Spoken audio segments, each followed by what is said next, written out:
break de Colosenses para empezar a estudiar una serie de salmos que hablan sobre la soberanía de Dios y también sobre el sufrimiento del creyente. Y yo inicialmente había leído varios salmos y había escogido 4. Vamos a estudiar 4 salmos.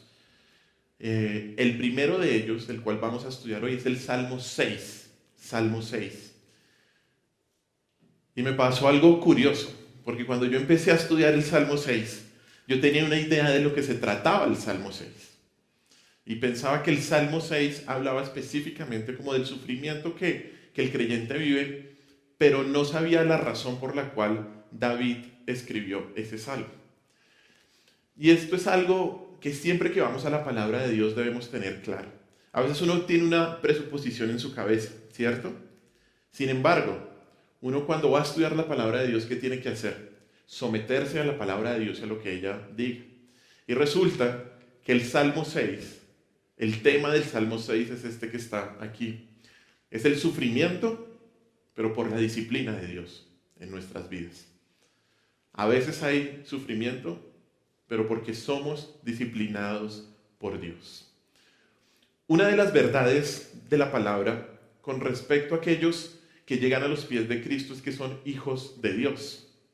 Y esto es una maravillosa verdad, esto es una maravillosa realidad que trae consigo muchas bendiciones, como el tener la confianza que el Señor nos acompañará todos los días de nuestra vida, o también saber y tener la confianza de que el Señor cuida de nuestras necesidades porque somos más valiosos que los pajaritos, como dice Mateo capítulo 6. Pero una de las bendiciones de las cuales poco se habla en la iglesia es que si somos hijos de Dios vamos a ser disciplinados. Vamos a ser disciplinados por nuestro Padre Celestial. Y hay un texto, antes de ir a nuestro texto principal, que quiero leer, que es Hebreos capítulo 12, versículos 5 al 8. Hebreos capítulo 12, versículos 5 al 8. Allí más o menos al final de sus Biblias. Dice así Hebreos capítulo 12, versículos del 5 al 8. Dice, perdón, y habéis ya olvidado la exhortación que como a hijos se os dirige diciendo, Hijo mío, no menosprecies la disciplina del Señor, ni desmayes cuando eres reprendido por Él. Versículo 6, porque el Señor al que ama disciplina y azota a todo el que recibe por hijo.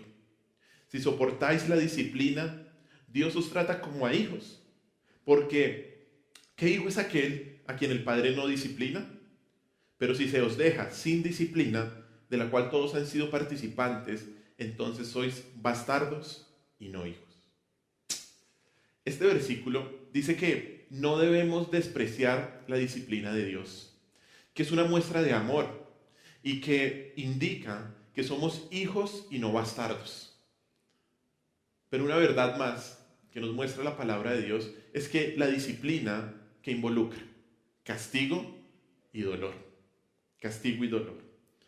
Así como un padre terrenal castiga a sus hijos, disciplina a sus hijos, y eso le causa dolor al niño, de la misma manera nuestro Padre Celestial disciplina a sus hijos si desobedecen.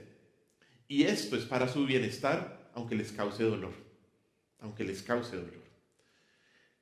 Y aquí es importante hacer una distinción entre ser disciplinado por Dios y ser castigado por Dios. La disciplina de Dios ocurre en sus hijos y el castigo ocurre en aquellos que no son sus hijos. No todas las personas son hijos de Dios. Todos los seres humanos son creación de Dios, claro está. Pero solo aquellos que se han arrepentido de sus pecados han creído que Cristo los puede salvar. Lo han aceptado como su Señor y lo obedecen, pueden ser llamados hijos. Pero los que no se han arrepentido de sus pecados, los que no viven de acuerdo a lo que dice Cristo en su palabra, no son hijos. Por eso es que en la disciplina Dios se presenta como padre, pero en el castigo Dios se presenta como juez. En la disciplina el resultado es la santidad, pero en el castigo el incrédulo lo que hace es traer juicio a su vida. Por eso, para los hijos de Dios es una bendición la disciplina, porque el Señor no se va a quedar cruzado de brazos si estamos pecando. Él usa el dolor para encaminarnos. Y este es un tema que vemos en varias partes de la Escritura. Y hoy, ahora sí, vamos a estudiar un salmo que nos habla de la disciplina que Dios ejerce en sus hijos. Así que acompáñenme a nuestro texto principal del día de hoy, que es el Salmo 6. Salmo capítulo 6. Salmo capítulo 6.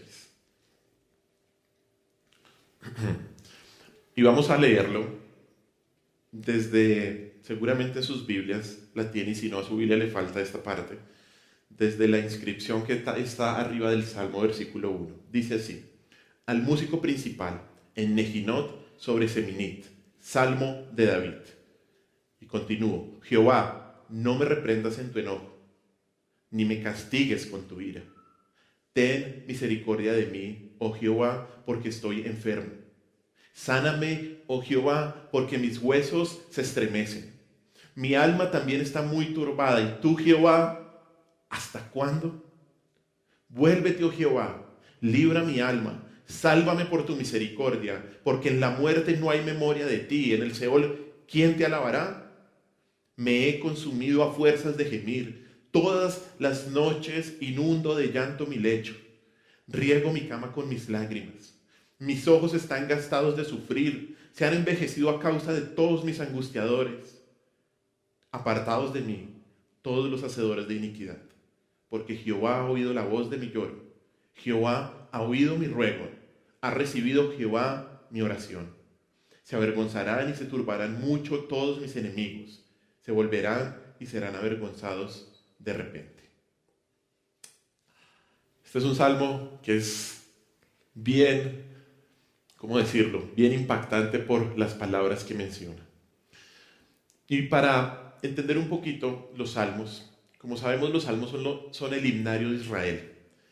Y estos eran usados para alabar a Dios, para recordar sus verdades, para expresarle sentimientos en circunstancias de dolor, de gozo o de prueba.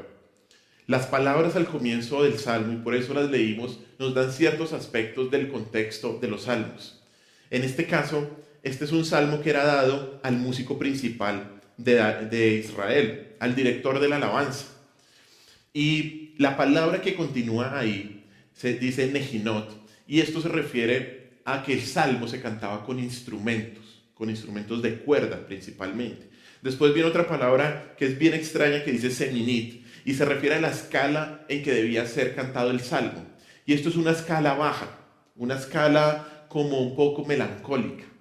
¿Se acuerda la última canción que cantamos? Un poco parecido así. De hecho, esta canción dice varias verdades de las que dicen en este salmo. Y este es un salmo en donde nos presenta quién es el autor. ¿El autor es quién? David. No se sabe cuándo lo escribió porque el salmo no nos lo dice. Pero podemos saber por el relato que hay en Samuel y en Reyes que por lo menos hubo 2 ocasiones en la vida de David en que Dios ejerció su disciplina sobre él. La primera, con Betsabé, que era la mujer de Urías, cuando se acostó con ella y adulteró. Hubo una consecuencia, una disciplina de Dios. Y luego la segunda, que es clara, que podemos decir que fue una disciplina, fue cuando David mandó hacer el censo sin autorización de Dios. Ahí también hubo una disciplina. Este salmo es clasificado como un salmo penitencial. Hay diferentes tipos de salmos. Cuando estuvo Manuel, estudiaron el Salmo 1, que es un salmo de sabiduría. Pero este salmo se clasifica como un salmo penitencial. Y esto significa que es un salmo en donde el autor confiesa sus pecados delante de Dios y espera su perdón. De eso se trata el salmo penitencial. El autor está confesando su mal obrar y está esperando que Dios lo restaure. Aunque en el Salmo David no dice qué pecó, cuál fue su pecado específico, él afirma que está siendo reprendido por Dios. Y por eso le pide que no lo castigue con su ira y luego clama por misericordia. Si no fuera culpable, no clamaría por misericordia. Y el testimonio de David, este testimonio de este Salmo, nos sirve para saber qué debe hacer una persona cuando es disciplinada por Dios. ¿Qué debe hacer una persona cuando es disciplinada por Dios?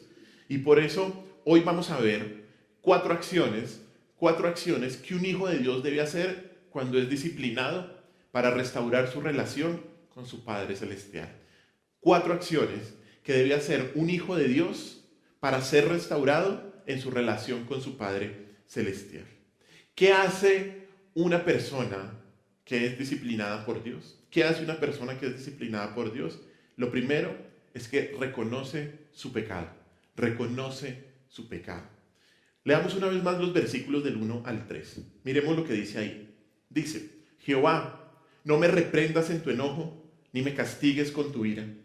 Ten misericordia de mí, oh Jehová, porque estoy enfermo. Sáname, oh Jehová, porque mis huesos se estremecen. Mi alma también está muy turbada. Y tú, Jehová, ¿hasta cuándo? ¿Hasta cuándo? David comienza el salmo diciéndole al Señor: Jehová, no me reprendas en tu enojo. Señor, no me castigues con tu ira. Y esas palabras son bien importantes. La palabra reprendas significa condenar o juzgar. Y la palabra castigues se traduce también como corregir. Y mejor aún, se puede traducir como disciplinar. Hay algunas versiones de la Biblia que dicen exactamente eso. Señor, no me disciplines con tu ira. Y estas dos palabras se utilizan usualmente en la Escritura para mostrar cómo un padre corrige a su hijo. Mire lo que dice Proverbios capítulo 19, versículo 18. Proverbios capítulo 19, versículo 18. Ahí se presentan estas palabras. Dice así: castiga a tu hijo en tanto que hay esperanza, mas no se apresure tu alma para destruirlo, ¿no? Ahí que nos está diciendo que un padre, ¿qué hace? Castiga a su hijo para guardar su alma. Y son las mismas palabras, el castigo, la reprensión, que David está utilizando en el Salmo 6. Por lo tanto, aunque David no dice literalmente cuál es su pecado, de manera implícita está reconociendo que él ha pecado. Dice: Señor, he pecado. Él está reconociendo el dolor que está viviendo y que ese dolor se debe al castigo de Dios. ¿Por qué? Porque él desobedeció. No sabemos en qué aspecto desobedeció, pero cuando David habla en estos primeros 3 versículos, está diciéndole al Señor: Señor, perdona, perdona. De hecho, por eso en el versículo 2 comienza de esa manera. Dice: ten misericordia de mí. Ten misericordia de mí. Y esa palabra significa gracia o significa favor. Esa palabra de misericordia. Y esto, lo que está diciendo David, es que está pidiendo el favor inmerecido de Dios. De hecho, el que busca el favor de Dios, pues merece todo lo contrario. El que busca la misericordia de Dios, merece todo lo contrario. Dios tiene todo el derecho de aplicar con severidad el castigo. Pero David le está pidiendo ¿qué? Gracia. Dame de tu favor, Señor. Dame de tu gracia para poder hacer frente a esta situación.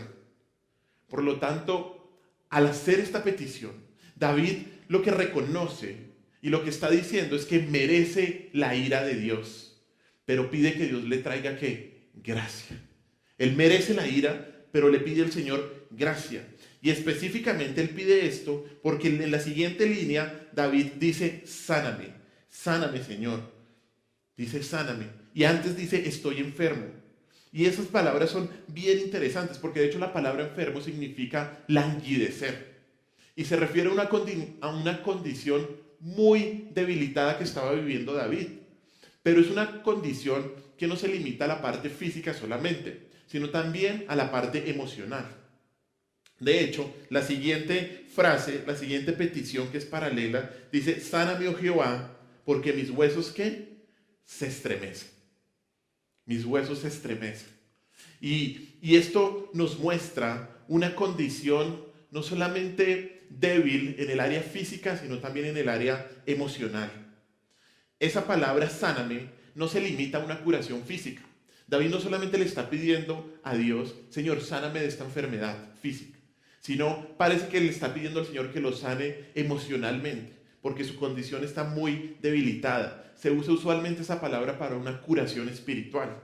Por eso David dice: porque mis huesos, ¿qué? Se estremecen, se estremecen. Y los huesos, también en la poesía hebrea, los salmos son poesía, pueden referirse a la estructura física de la persona, pero también a la parte interior, al espíritu dentro de esa estructura ósea.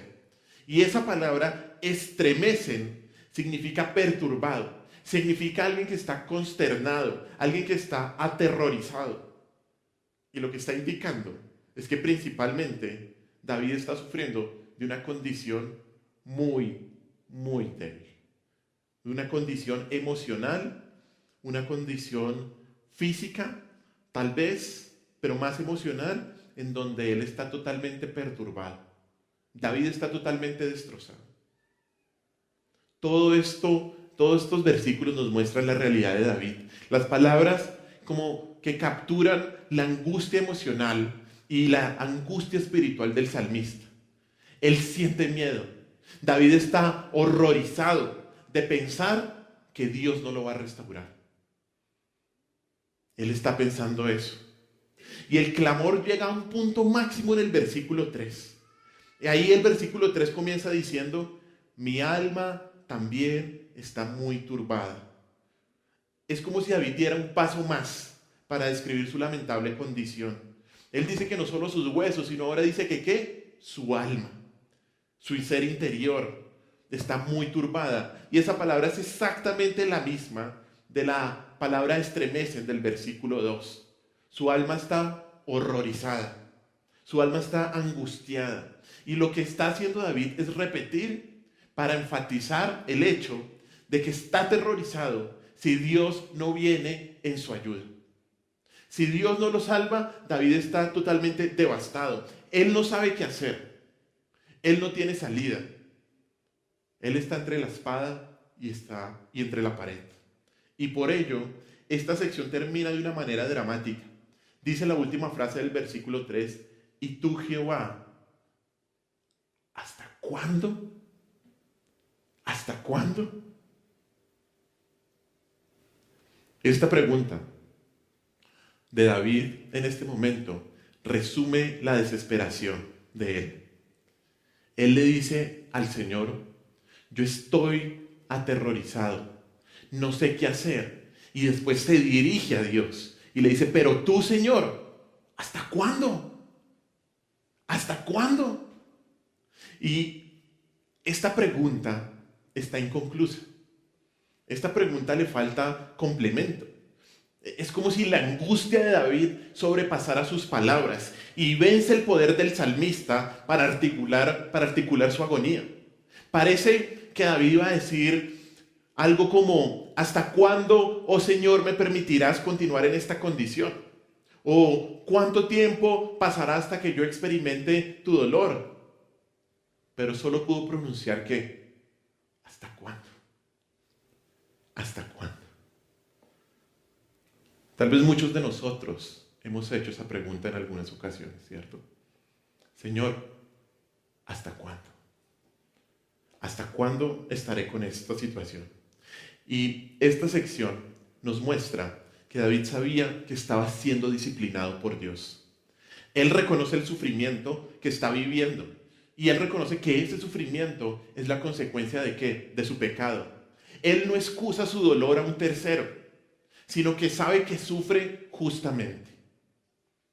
Y estos versículos indican la conexión entre el sufrimiento, entre el pecado y entre la disciplina de Dios. Hay una conexión directa. No podemos negar que esta es una verdad bíblica. Claro, obvio, Dios permite el sufrimiento por diferentes razones. Una de ellas es porque Dios quiere enseñarnos algo, como Job. El sufrimiento que vino a la vida de Job no fue específicamente porque él estuviera pecando, sino porque Dios le quería enseñar algo. Dios lo quería llevar a que lo conociera más a Dios, lo conociera más a Él, para que creciera en su madurez espiritual, para que creciera en su santificación. El sufrimiento puede venir por eso, porque Dios quiere enseñarnos algo. Otra razón en donde también Dios permite el sufrimiento es para prevenirnos de pecar, porque Dios no quiere que pequemos. ¿Se acuerda lo que Pablo dijo en 2 Corintios capítulo 12? que él dice que Dios le dio un aguijón para que no se qué, enorgulleciera. Dios le dio un aguijón a él, un sufrimiento, no se especifica bien qué era, pero para que no pecara, para que no se enorgulleciera. Pero definitivamente debemos saber esta verdad de la Biblia, en que Dios permite, y déjeme decirle, produce el sufrimiento cuando pecamos. ¿Por qué? Porque Dios al hijo que ama disciplina. Dios al hijo que ama disciplina. Vamos a un par de versículos. Primero, Job 5:17. Job 5:17. Ahí al ladito de Salmos. Job capítulo 5, versículo 17. Mire esta verdad y subráyela en su Biblia. He aquí, bienaventurado es el hombre a quien Dios castiga. Por tanto, no menosprecies la corrección del Todopoderoso. A veces pensamos que ser bienaventurado, o nos han vendido que ser bienaventurado incluye ¿qué? El tener éxito, el tener poder, el ascender, el estar casado, con hijos, con finca, con vaca, con todo lo demás. Pero ¿qué dice aquí? Bienaventurado es el hombre a quien Dios castiga. Es bienaventurado. Eres bienaventurada si Dios te ha castigado. Proverbios capítulo 3, versículos del 11 al 12. Proverbios capítulo 3, versículo 11 al 12. Muy parecido. De hecho, se piensa que el texto de Hebreos fue sacado de este proverbio. Proverbios capítulo 3, versículo 11 y 12. Dice así: no menosprecies, hijo mío, el castigo de Jehová, ni te fatigues de su corrección. Porque Jehová al que ama, ¿qué? Castiga, corrige, como el padre al hijo a quien quiere. ¿Usted ama a sus hijos? Usted, si los ama, ¿qué hace? Los corrige. Porque nuestros hijos, y sobre todo cuando son pequeñitos, no distinguen qué les va a hacer daño y qué les va a hacer algo que va a ser algo bueno para ellos, como entrar a la cocina. No lo distinguen. Por eso usted tiene que corregirlos, para que no hagan cosas que les van a hacer daño. Y esto es lo que dice la palabra de Dios. No menosprecies, hijo mío, el castigo de Jehová. No te fatigues en su corrección. Y eso significa que uno no se debe cansar de que Dios lo esté disciplinando, porque es algo bueno, porque es algo que me lleva a crecer en santidad. Y en este salmo, en el Salmo 6, vemos cómo David pecó, cómo David fue disciplinado por Dios y por ello está sufriendo. Y la pregunta para nosotros es esta: ¿será que nosotros nos sentimos igual cuando pecamos? ¿Será que cuando estamos sufriendo nos examinamos para saber si se debe a que Dios está ejerciendo su disciplina sobre nosotros? ¿O más bien pensamos que nuestro sufrimiento es por culpa de otros, incluso de Dios? Porque muchas veces pasa esto, ¿no? Que le echamos la culpa a Dios. En este salmo vemos el lenguaje y el corazón de una persona que admite que ha pecado contra Dios. Esta es la manera de hablar de un verdadero arrepentido, que solo puede clamar perdón porque no tiene otra salida. No va a justificar sus pecados en un tercero. Él dice: Señor, perdóname, ten misericordia de mí. Esta es la descripción de una persona que sabe que está bajo la disciplina de Dios. Está bajo la disciplina de Dios y solo puede llorar, solo puede clamarle al Señor para que Él lo perdone. Yo no sé si Dios te ha disciplinado de esta manera, si ha habido momentos en tu vida en la que has pasado por este sufrimiento, como el que describe aquí David, en donde él dice: Señor, ¿hasta cuándo? Señor, ¿hasta cuándo? Y si es así, o si estás pasando en este momento por eso, ese dolor es necesario. Es necesario para que mires a Cristo. Ese dolor te debe hacer reaccionar, para que entiendas que el estado en el que estás se debe a que pecaste contra Dios y que debes clamar por su ayuda. Pero si estás pecando y no te has arrepentido, no esperes a llegar a ese punto. No esperes a llegar a estar débil, aterrorizado, ansioso y pensando que Dios te ha abandonado. No esperes a que llegue ese momento. No esperes a que llegue ese momento. Reconoce tu pecado. Es lo primero que debes hacer. Es lo primero que debes hacer. Segundo punto. Segunda acción. Leamos los versículos del 4 al 5. Dice así: Vuélvete, oh Jehová, libra mi alma, sálvame por tu misericordia, porque en la muerte no hay memoria de ti. En el Seol, ¿quién te alabará? ¿Quién te alabará?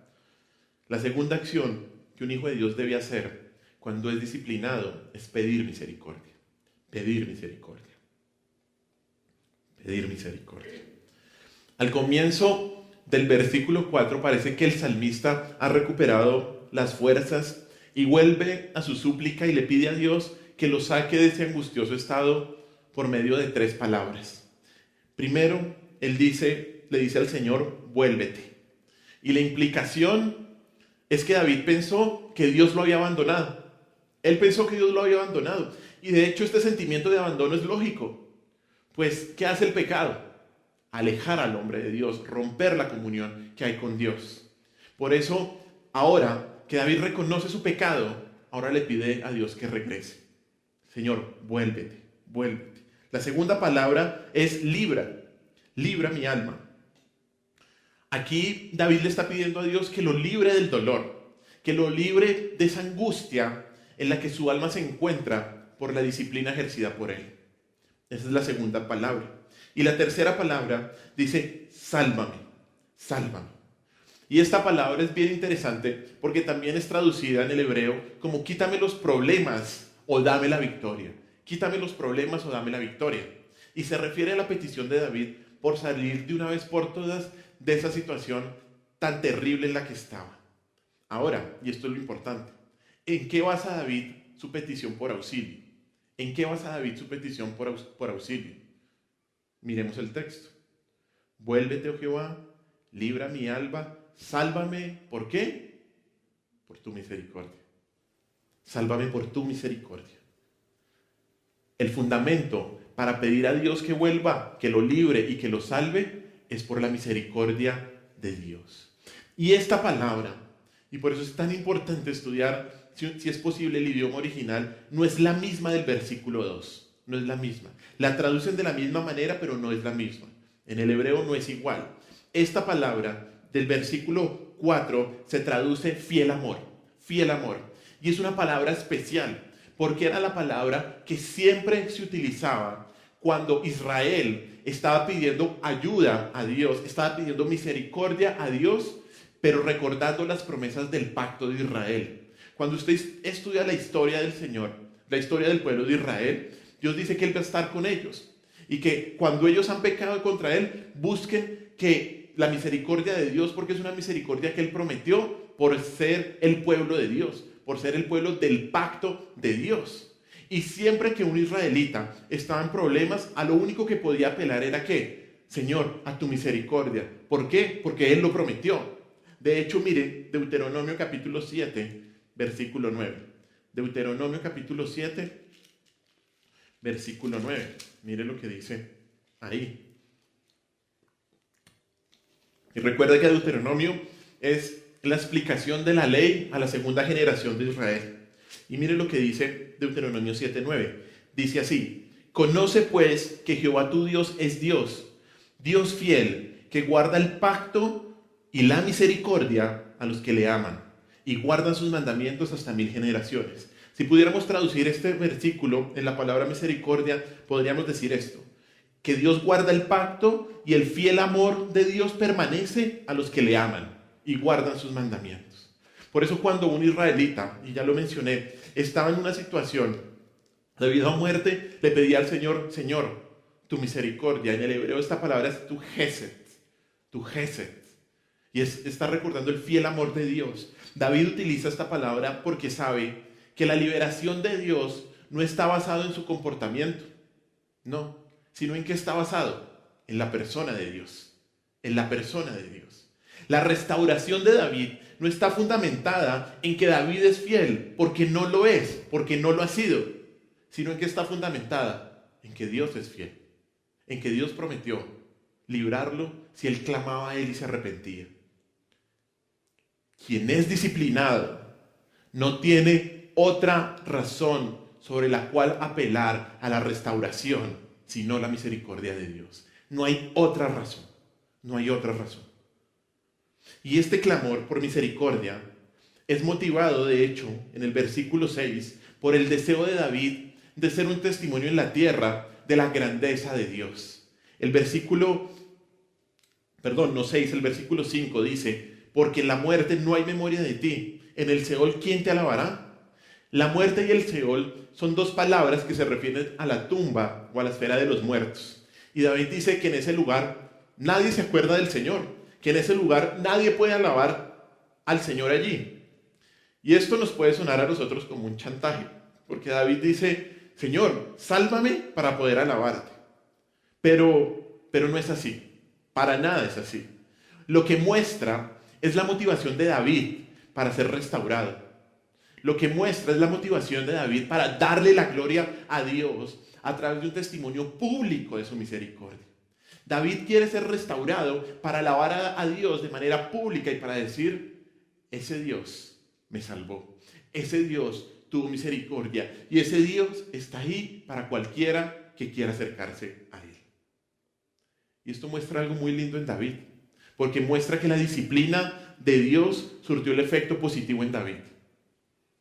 Pues ahora, ¿él qué quiere hacer? Él quiere dar un testimonio de fidelidad a Dios. Él quiere llamar a otros a seguirle al Señor. Eso es lo que nos muestra este texto. Hermanos, la única razón por la cual podemos pedirle a Dios que nos perdone es por su misericordia. Dios nos perdona no en base a nuestros méritos, porque no los tenemos, sino en base a su carácter fiel. Y para ser más específicos, Dios nos perdona en base a la obra de ¿quién? La obra de Cristo, a la obra de nuestro Señor Jesús. Es por la obra de Cristo que nosotros podemos pedir misericordia. Solo por su obra es que podemos pedir perdón. Y esto es muy importante que entendamos, porque si estamos siendo disciplinados por Dios, a veces pensamos que Dios quita su disciplina sobre nosotros en base a nuestro desempeño. Y no es así. No es así. La base del perdón de Dios no es que nosotros prometamos no volver a hacerlo o incluso nunca volver a pecar. Nunca. Así no es. Dios no te perdona porque tú no vuelvas a pecar. No. El Señor nos restaura en base a ¿qué? A su misericordia, a su fiel amor por nosotros. Por ello, si estás siendo disciplinado por Dios o si has pecado, debes entender que sales de ese estado no por tus fuerzas, sino debido al fiel amor de Dios. Y esto, al igual que David, debe ser una motivación para alabar a Dios.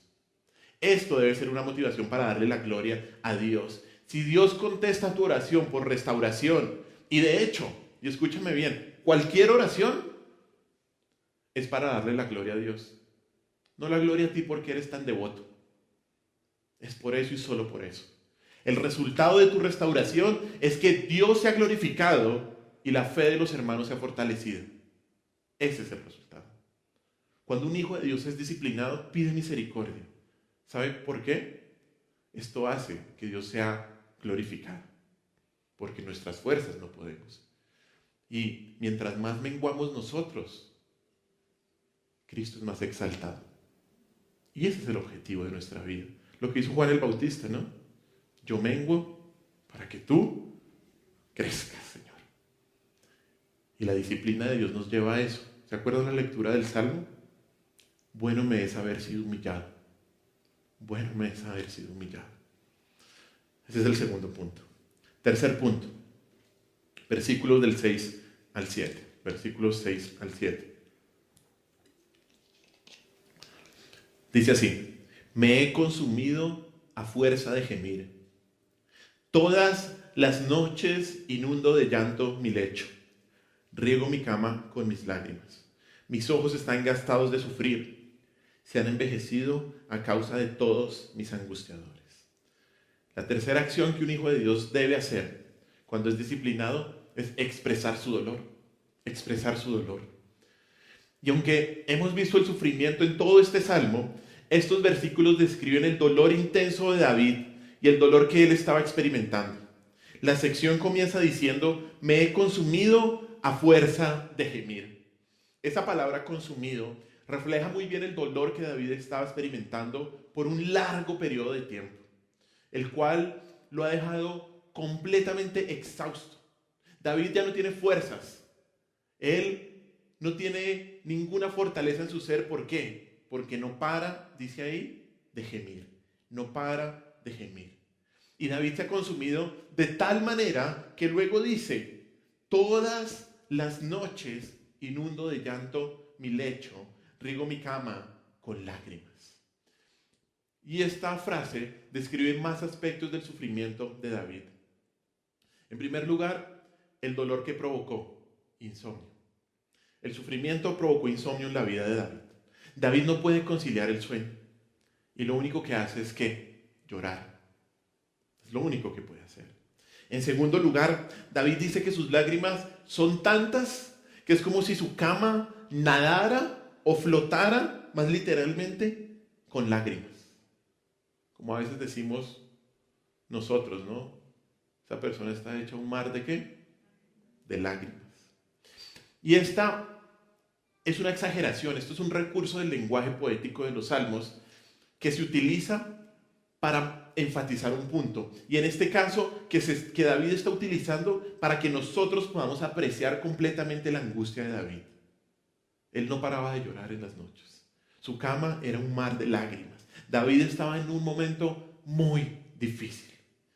Y esto que se describe aquí es una experiencia común para aquellos que están pasando por sufrimiento, ¿cierto? Usualmente, el momento en que una persona que pasa por dolor, ¿cuándo es? O en que se desahoga, en las noches. Cuando nadie lo ve, cuando está solo, cuando el ruido se ha acabado. En ese momento, llora, llora y llora. Sin embargo, el insomnio y el llanto no eran lo único que experimentó David. Su dolor, de hecho, da un paso más. Y el versículo dice: mis ojos están gastados de sufrir, y estos se han envejecido. Esa palabra gastados describe un largo periodo de David sufriendo. Y por ello sus ojos, ¿qué? Se envejecieron. Sus ojos se envejecieron. El cansancio y la debilidad de los ojos son indicativos del estado de decadencia física y emocional en la que estaba David. De hecho, y seguramente usted se ha dado cuenta que la condición de los ojos es una muy buena medida para saber cómo está una persona, ¿cierto? Y cuando una persona ha llorado mucho, es como si esa persona que se envejeciera, como que le pasaron los años. Y es aquí en donde entran en escena los enemigos de David, porque ahí David los describe a ellos como mis angustiadores. Y son ellos los causantes del dolor de David, al parecer. Dice: mis ojos están gastados de sufrir, se han envejecido a causa de todos mis angustiadores. Un momento. ¿Usted no nos había dicho que Dios era el que estaba ejerciendo la disciplina? ¿No era Dios la causa del dolor y quien lo estaba disciplinando? Claro que sí. Claro que sí, pero Dios utiliza cualquier situación o persona como su instrumento para ejercer su disciplina sobre el salmista. De hecho, David sabía esto. David sabía que sus enemigos podrían ser los causantes de su dolor, pero no porque fuera iniciativa de ellos, sino porque ellos eran solamente instrumentos de Dios. Mire lo que dice 2 de Samuel, capítulo 16. Segunda de Samuel 16, del 5 al 12, que es un suceso en la historia de David en donde él afirma esto. Puede ser que el Salmo se refiera a esto, no lo sabemos, pero mire lo que dice. Segunda de Samuel 16, del 5 al 12. Y el contexto de esta parte, de esta historia, es que David estaba huyendo porque su hijo Absalón se había rebelado contra él. Y David está huyendo. Y mire lo que dice segunda de Samuel 16, 5 al 12. Dice así: y vino el rey David hasta Bahurim. Y aquí salía uno de la familia de la casa de Saúl, el cual se llamaba Simei, hijo de Gera, y salía maldiciendo y arrojando piedras contra David y contra todos los siervos del rey David. Y todo el pueblo y todos los hombres valientes estaban a su derecha y a su izquierda. Y decía Simei, maldiciéndole: fuera, fuera, hombre sanguinario y perverso. Jehová te ha dado el pago de toda la sangre de la casa de Saúl, en lugar del cual tú has reinado, y Jehová ha entregado al reino en mano de tu hijo Absalón.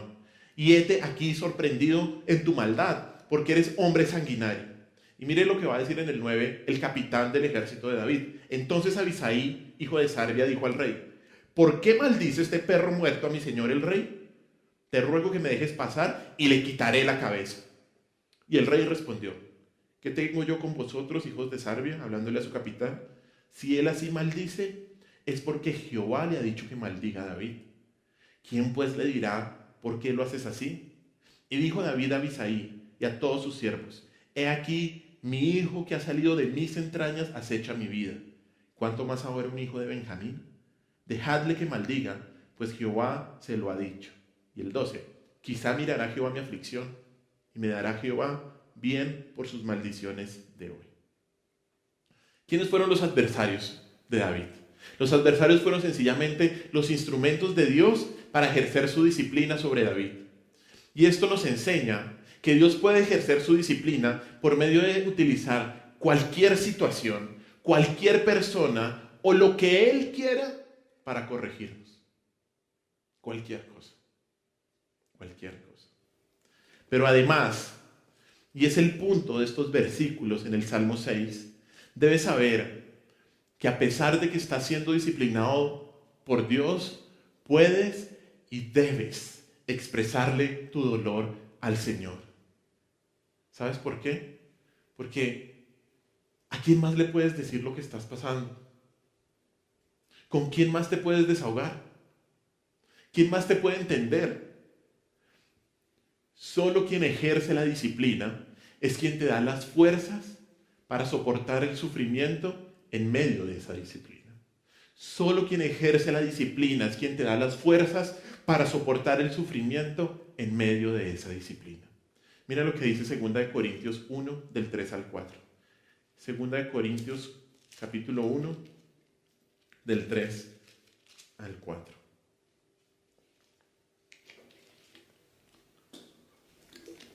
Dice: bendito sea el Dios y Padre de nuestro Señor Jesucristo, Padre de misericordias y Dios de toda consolación, el cual nos consuela en todas nuestras tribulaciones, para que podamos también nosotros consolar a los que están en cualquier tribulación, por medio de la consolación con que nosotros somos consolados por Dios. Puedes y debes expresarle tu dolor al Señor. De hecho, tal vez Dios permite que inundes tu cama con lágrimas para que entiendas que debes mirarlo solo a Él. Para que entiendas que debes depender solamente de Él. Nuestro Dios es el Dios de toda consolación. Así que exprésale tu dolor al Señor. Exprésale tu dolor al Señor. Ese es el tercer punto. Y el cuarto punto y último es que debes confiar que Dios escucha la oración. Confía que Dios escucha la oración. Miremos lo que dice los versículos del 8 al 10. Dice así: apartaos de mí, todos los hacedores de iniquidad, porque Jehová ha oído la voz de mi lloro. Jehová ha oído mi ruego, y ha recibido Jehová mi oración. Se avergonzarán y se turbarán muchos todos mis enemigos.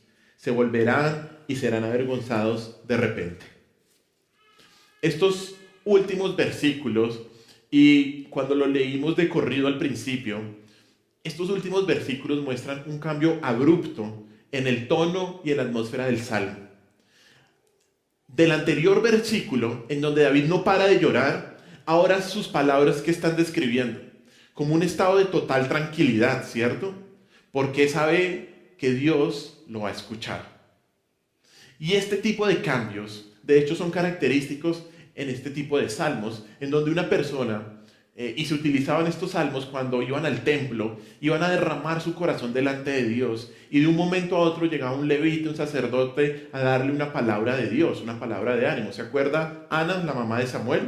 Ella fue al templo, estaba llorando, estaba destrozada, y llegó un momento en que Elí le dijo: tranquila, Dios ha escuchado tu oración. Y en ese momento su semblante cambió. Entonces parece que este cambio del versículo 7 al versículo 8 pudo suceder esto. Pero esta confianza del salmista, esta confianza renovada de David, se ve cuando él dice: apartaos de mí todos los hacedores de iniquidad. Ahora que la fe, ahora que la esperanza estaban restauradas, David le dice a sus enemigos que es mejor que se fueran. ¿Sabe por qué? Porque él recordó la maravillosa verdad de que Dios escucha la oración de sus hijos. Dios escucha la oración de sus hijos. 3 veces David afirma en estos versículos que Dios escucha la oración. Una en el versículo 8 y 2 en el versículo 9. Las primeras 2 afirmaciones muestran que Dios ha escuchado la oración de David en el pasado. Él dice que Dios ha oído el llanto de David y que también Dios ha escuchado su ruego, acciones en el pasado. Pero la última afirmación en el versículo 9 dice que Dios recibe en el presente la oración de David. En nuestra traducción al español también lo muestra en el pasado, pero no es la mejor traducción. De hecho, para que lo sepan, en los verbos en el hebreo no tienen pasado, presente y futuro, sino que podemos decir el tiempo del verbo de acuerdo al contexto. Y los comentaristas y los estudiosos nos hablan en este versículo en específico que lo que está diciendo David es que Dios escuchó su oración en el pasado, pero Dios sigue escuchando su oración en el presente. Dios ha oído lo que David le ha dicho. Y lo que podríamos decir de este salmo es que Dios recibe mi oración. Ha recibido, significa Dios recibe mi oración. ¿Qué significa todo esto? Que Dios no había abandonado al salmista en ningún momento. En ningún momento lo abandonó. David era su hijo. Todo el salmo es una oración en donde David derrama su corazón delante de Dios para confesar su pecado, para admitir que su sufrimiento es la mano disciplinadora de un padre amoroso que no quiere que se pierda. El Señor nunca abandonó a David. Lo que hizo el Señor fue imponer su dolorosa disciplina para que David reaccionara, para que David se humillara y buscara al Señor. Por ello, el siguiente versículo muestra cómo Dios quitaría la disciplina por medio de quitar el instrumento que estaba utilizando. ¿Cuál era el instrumento que estaba utilizando? Los enemigos. Y mire cómo dice el versículo 10. Se avergonzarán y se turbarán muchos todos mis enemigos.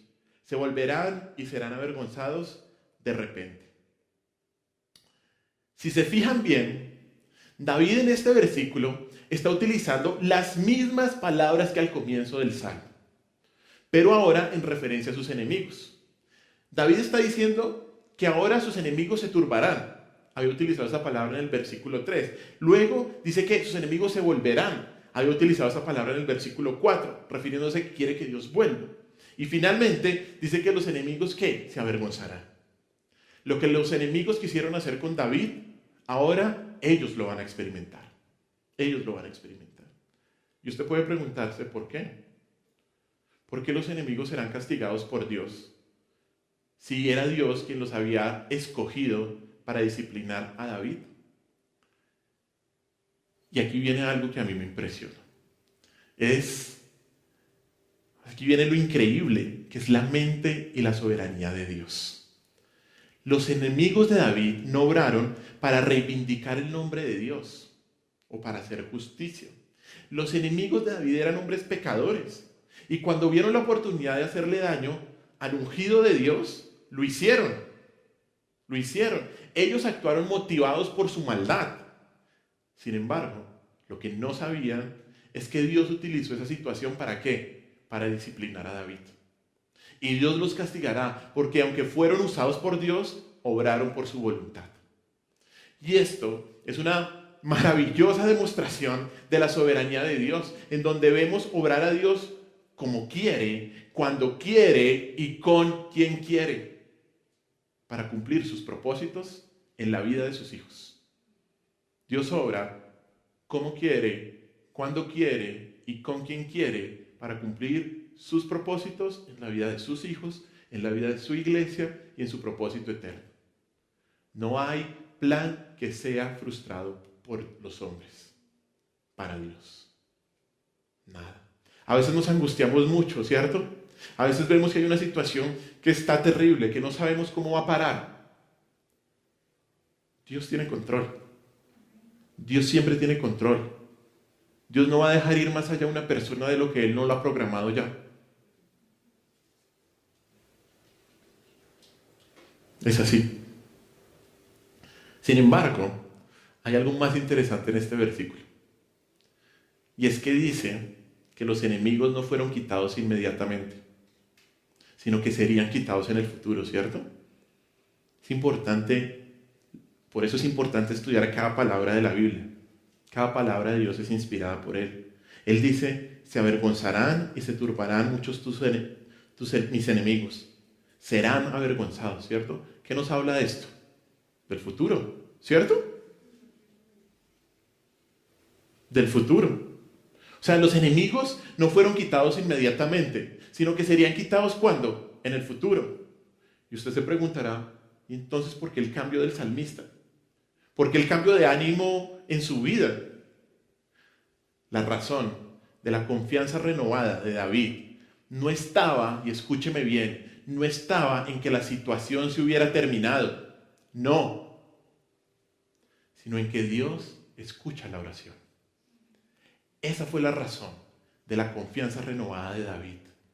Los enemigos siguieron ahí, por lo menos hasta que David terminó de escribir el Salmo, ahí estaban sus enemigos. Pero la confianza de él era que Dios escuchaba su oración y que dará la respuesta adecuada en el momento adecuado. Él sabía que sus enemigos se iban a quitar. ¿Cuándo? No nos lo dice el Salmo, pero él lo reconoció.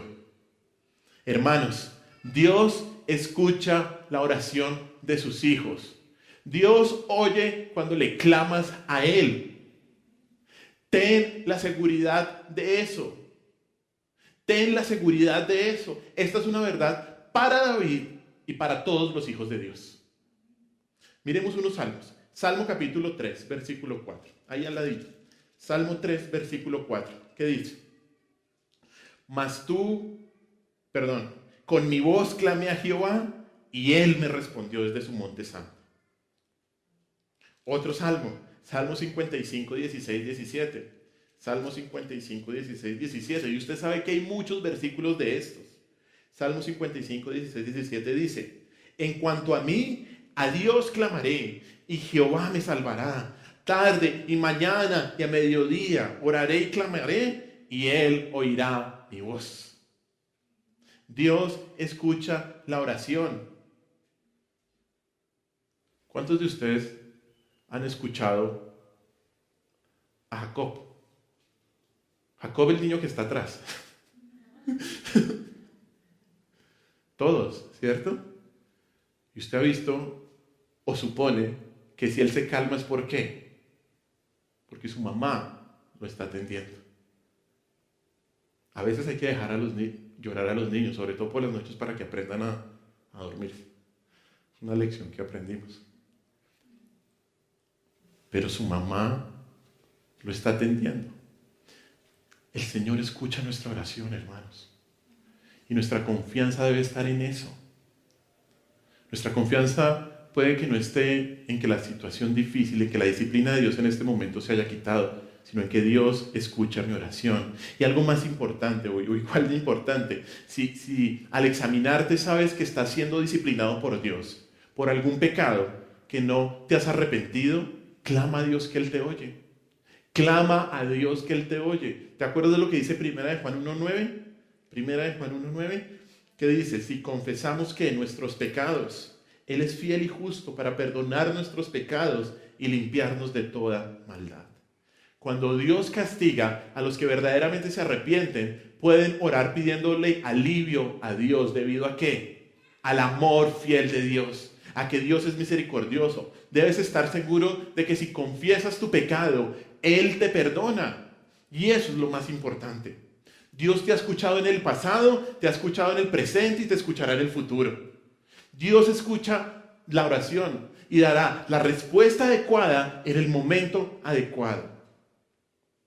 Los problemas y las lágrimas de la vida solo pueden ser aliviados en última instancia por Dios. En última instancia por Dios. El sufrimiento solo puede ser aliviado por nuestro Señor. La oración es la puerta a las misericordias de Dios en tiempos de necesidad. La oración es la puerta a las misericordias de Dios en tiempos de necesidad. Así que ora. Ora si estás pasando por sufrimiento. No importa si el sufrimiento ha sido por la disciplina de Dios o por otro motivo. Eso lo sabes tú. Este salmo nos exhorta a que si hemos pecado contra Dios y si sabemos que estamos siendo disciplinados por Él, a reconocer el pecado, a pedir misericordia, a expresar nuestro dolor y a confiar en que Dios oye nuestra oración. Nuestra confianza debe estar en que si somos sus hijos, Dios nos escucha. Si no has estado en una situación de sufrimiento como la de David, no esperes a estarlo. No esperes a estarlo ni pienses que no puedes llegar a ese punto. Puedes llegar a ese punto. Por favor, arrepiéntete. Arrepiéntete si eres un hijo de Dios. Y si no lo eres, si no tienes a Cristo como Señor y Salvador, hazlo ahora. No esperes más. No esperes más. Esta es una oportunidad más que Dios te da. No esperes más. No te hagas el de oídos sordos, porque el mensaje está muy claro. El mensaje está muy claro. No te hagas el de los oídos sordos. Y de hecho, déjame decirte, es mejor que sufras el castigo de Dios en esta tierra, voltees a mirar a Cristo, te arrepientas acá, que sufras el castigo en la eternidad. Dios es un Dios misericordioso. Dios es un Dios bueno. Dios, al hijo que ama, que hermanos, disciplina. Bienaventurados todos aquellos que hemos sido y que seremos disciplinados por Dios. Amén. Oremos. Señor, te damos gracias por este día. Gracias por tu infinita misericordia. Porque solo en base a tu misericordia, Dios, que hoy estamos acá. Señor, este es un llamado que nos haces a todos. En tu providencia divina, hoy estudiamos este versículo, Señor, este capítulo. En tu providencia divina, hoy nos llamas a examinarnos, a examinar nuestra mente, a examinar nuestro corazón, a examinar todo nuestro ser. Y a pedirte perdón, Señor. Perdón porque hemos pecado contra ti. Perdón, Señor, porque tal vez el sufrimiento que estamos viviendo, el dolor que estamos experimentando, se debe a tu amorosa disciplina sobre nuestra vida.